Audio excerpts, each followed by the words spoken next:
Place of installation is prepared. Now I'm going to start unpacking and preparing my water softener. First of all, the tools you will be needing, very simple, is knife, screwdriver, some pliers. First I'm going to open up the box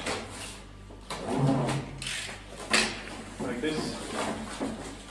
What do I find inside? First of all, there's the owner's manual, very interesting installation and operating. Contains a lot of information on how to install and set up the water softener. First I'm going to remove the water softener from the box.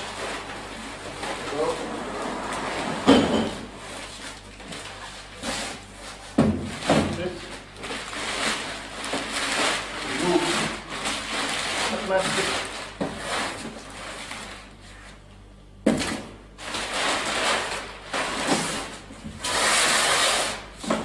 What else do I have inside of the box?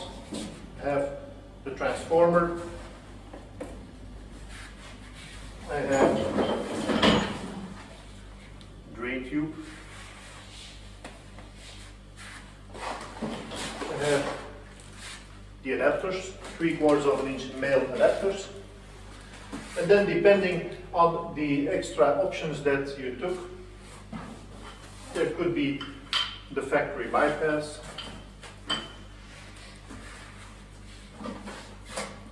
hardness test kit, and last but not least, the flexible hoses. Okay, everything is unpacked. Let's move on to preparing the water softener. First thing I need to do is I need to get access to the internals of the water softener. And to do that, I need to remove the cover. Now, removing the cover, it depends on the specific model you have, so refer to the installation and operating instructions because it contains specific instructions on how to remove the cover from the softener. In this case, it's simple. I remove salt net, these two rivets, screw rivets, and then I can just remove the cover from the softener, and with a snap fitting I release the timer housing. Just put this one aside. So now I have access to the inside of the water softener. First thing I'm going to do is I'm going to connect the in and outlet adapters. If you do not have the factory bypass, in such case it's really highly recommended to have the installer install a 3-valve bypass system, and in that case you can just screw the in and outlet adapters straight onto the elbows of the water softener, just like this.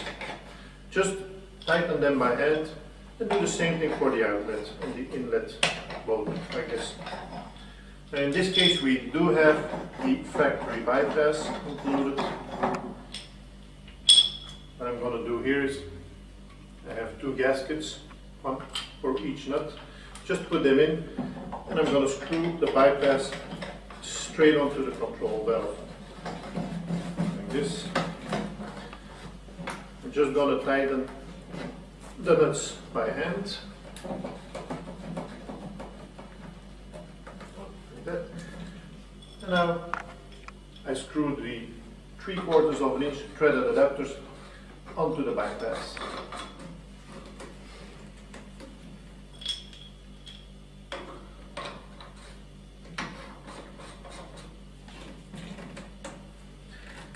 Tighten by hand. Perfect. In and outlet are now okay. Next thing I'm going to do is I'm going to install the drain tube. Your system is normally delivered with 3 meters of reinforced drain tube. You can use it either only for the control valve, the drain of the softener, or you could cut it in 2 and also use the second part for the overflow on the cabinet. In this case, I'm not going to install the drain line on the overflow. It's in a garage, there's a floor drain, so it's not necessary to install the a drain hose to the overflow. So here I'm only going to use it for the drain connection, the drain valve on the water softener. First thing is, I put one of the two clamps over the drain hose. I then slide the drain hose over the drain connection. I put the clamp over the drain hose and I secure it, I tighten it like this. Okay. Perfect. The water softener is now prepared and is ready to be connected to the house.